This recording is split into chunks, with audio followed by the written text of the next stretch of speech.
D&D tends to have a sadistic flair when it comes to killing your emotionally attached character in an innumerable amount of creative to mundane ways. Monsters, traps, environments, hell, even some magic items feel like they've been carefully designed to cut your character's story short. This sadistic creativity really doesn't surprise me, since historically we as humans have pondered and created increasingly callous ways to kill one another, personally or in mass. I mean, what are dungeon masters but emotionally manipulative sociopaths with a god complex and a thirst for blood sacrifice? I mean, I guess storytellers and friends, but Anyway, all of that woe is me nihilism got me thinking, what are some of the worst, most brutal, and dastardly ways to die in D&D? Starting off with one you might not expect, I'd have to say teleportation. Both the spells Plane Shift and Teleport have the chance to send you to any number of increasingly inhospitable destinations that lead to an untimely demise, with just a couple of unlucky rolls. The idea of trying to teleport away ready for a grand adventure only to realize you're stranded at Point Nemo, bloodied in the water, with no idea how to get home makes this type of death particularly petrifying. Oh, and there's a maw of Sekala in the water. I mean, that's just an example from the top of my head. If you thought Plane Shift was any better, it is, unless it's being used against you as an arcane deportation. End of the line, you squid-faced son of a bitch. Get him, Randy. Get him. Bash him in the head, Randy. Bash him. How big all you want. Your crimes won't be forgiven, dude. What the fuck? Oh, Baron. We seem to have an uninvited guest. How shall we greet him? Venind pro estormenta. Deo me antenas, pro solventicai, policiator.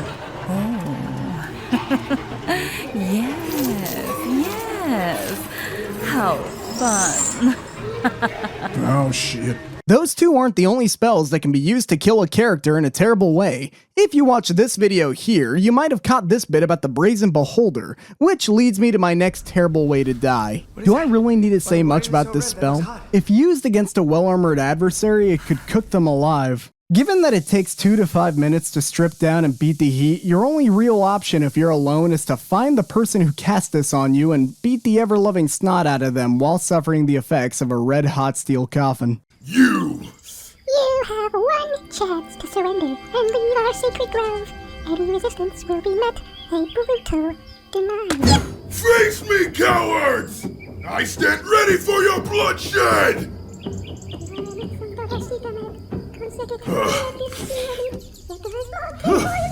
It's, getting a little hot. It burns! Oh god, it hurts so much! Believe it or not, D&D made a monster that leads to a similar fate. Bring out the gimp. This is a chain devil, and don't let its fetish wear fool you. This is one of the cruelest enemies that you can encounter. Sure, you could be like slowly acidifying Andy over here, but nothing beats the deliberate and callous nature that comes from being a victim of the chain devil. I mean, according to their lore, these legally distinct Cenobites stalk, capture alive, and for the sake of the YouTube algorithm, tormenta their victims to death by using their many animated chains, whips, and barbs, and boy howdy do they love doing it. Now do your worst. I've been trained against every interrogation tactic in the book. Nothing you can do can break me. I'm dying, Dad. For the love of God, please just end it. Hang in there, brother. We still got another 3 seasons.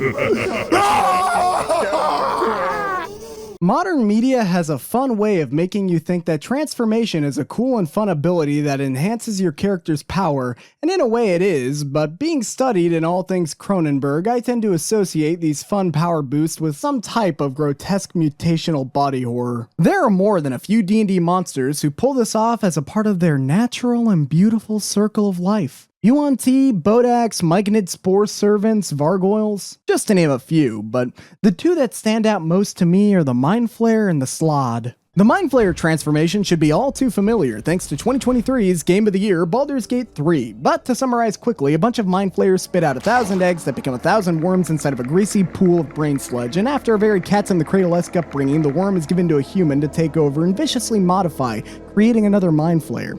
The process is agonizing and usually slow, and they can do it to pretty much anything with a brain. So, good luck. As absolutely horrifying as that fate might be, I happen to believe the Slaads is worse. For those of you unaware, Slaads are interdimensional frog people from the Hills of Insanity located in Limbo. Yeah, I'm not going to explain that any further. The important part is their reproduction. Now, Slaads don't play R&B and do the twisted tango. They claw at people and hope that their parasitic eggs stick around long enough to collect back pay child support. What ails you, dear? Oh, jeez, I don't know. I think it's some type of indigestion. I've been getting these massive headaches. Aye. Alright, stand still now. Let's give it a listen. That's odd. You refuse me, honey, you'll lose me. Then you'll be left alone, no baby. Tell a worm and tell me I'm your own. I'm gonna make this quick and easy. Rot grubs can be found pretty much anywhere filthy and burrow into your soft, succulent flesh. Do I need to go any further? I'm not gonna go any further. Rot grubs suck. And in order to keep myself sane, let's take a quick break and see what Andy's up to. Yeah, pretty much as I expected. Let's move on. I'm still feeling pretty queasy, so to take over for our next part, I've invited the master chef eating in the dungeon to tell us a little more about the next horrible way to die. Eating the dungeon here, and I get asked this one a lot. Short answer, don't eat undercooked troll meat. Long answer, troll meat is not high up on anyone's list of go-to meals, but adventurers have done much more questionable things than just eating a bit of bad meat. The problem is, troll meat isn't just bad meat. Trolls regenerate. That's kind of their thing. Cut them, smash them, slice them, they bounce back. Even a small scrap of troll flesh can reattach to the main body, and it will inch along to seek it out. This doesn't stop just because they're on your dinner plate. So to safely eat troll meat, you need to neutralize its regenerative magic with fire or acid. Normally, your stomach acid is not strong enough on its own, at least not strong enough to outpace the regeneration of troll flesh. So if the acid option doesn't work, let's go with fire. Thorough cooking over an open fire source is absolutely critical. While preparing troll meat, make sure to cook it until it's completely charred on the outside and firm throughout. No pink, no tenderness, no just a little rare. You are aiming for bonfire barbecue, not medium rare monstrosity. A good rule of thumb is that if you hit it with any lightning magic and it still twitches, keep cooking. You do not want to undercook this, otherwise get ready for an extremely unpleasant and explosive surprise. I'm gonna put a little bit of paprika on there and... My God, man. And these sandwiches are absolutely divine. It's such an exotic and succulent taste. Wherever did you find the meat? Kill that wretched hag!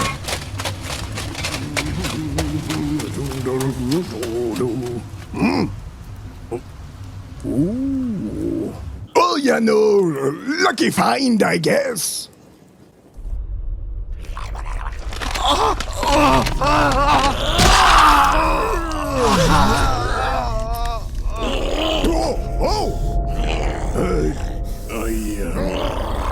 Guess you could have used an extra minute on the skillet. Wait. Martin Spears! Wow. Ew. Be sure to check him out for some more appetizing options when it comes to D&D cuisine, and if you're liking the video so far, drop me a sub. It really encourages me to keep making these videos better and better and hopefully take less time to make them. We're coming up on the last two, which can be up to a little more interpretation. First up, the Nightwalker. Nightwalkers are 20-foot tall, smooth, hairless, and ebony creatures from the planes of negative energy. Yeah, what a welcome combatant. They can be found in the Shadowfell more often than not, and they will kill pretty much anything you want it to. I mean, if you're walking around in the Shadowfell, you're probably already doomed. It's like walking around O-Block with your pockets full of money while you're dressed like the Monopoly Man. Jackie shit. Or an area where there's an active serial killer late at night. Hey, that's me! The Nightwalker has a couple of effects which I believe lead it to be one of D&D's most cruel enemies. The first is its annihilating aura, so we're already off to a great start. I like to compare this depressing and exhausting life drain to the feeling you get by doing your taxes or the magic done by the Dementors in the Harry Potter franchise. I mean, they look close enough. The second is their Finger of Doom. And no, that's not an innuendo, you sick player you. If you're within 300 feet of this creature, there's a chance that its accusatory point could give you the sensitivity of a posh Victorian aristocrat, becoming so offended by this rude gesture that you're left frightened and paralyzed while the Nightwalker closes on in. Any creature slain by the Nightwalker cannot be revived by any means short of a wish or some sort of DM MacGuffin, which I interpret as it devouring your soul. So no one really knows what waits for you after, but given the circumstances, it could only be cruel. I mean, I'd make it cruel. Hey, hello?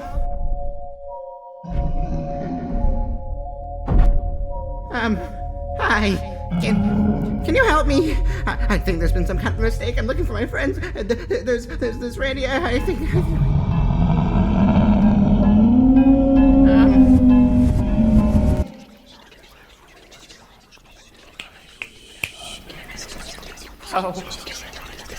Now this last one shouldn't technically count because it's considered homebrew, but it's such a popular monster that most DMs will validate its existence, welcoming it into the D&D Horror Hall of Fame. It's been called a being of indescribable Lovecraftian horror, but despite that grand title, it's pretty much just a multi-headed dead hand from Ocarina of Time. Yeah, dying to the false Hydra is exceptionally cruel. For those of you who don't know, I won't go too deep into the lore, since I want to run a future video on running this nightmare abomination, but if you have a fun story, comment down below, alongside any of your opinions on D&D's worst ways to die. In short, the false Hydra story is similar to that of Santa Claus. It's built on lies. Government denying shady government things? False Hydra. Cheating wife coming home from a saucy scandal? False Hydra.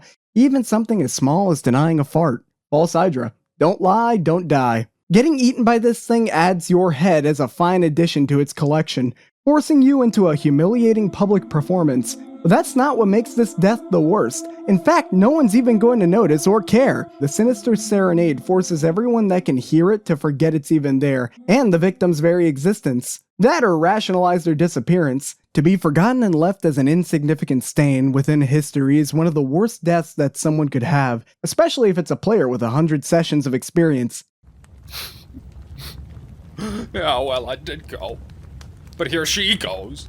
Uprooting her life and flying off Lord only knows where.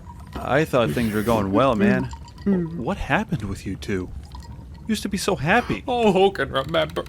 Better to drink and forget tonight than sit and remember yesterday. Take it easy, brother. By tomorrow, I bet you won't even remember her name. Huh? Remember who? What? Get a hold of yourself, man. You're having too much of the sauce. You're sounding crazy.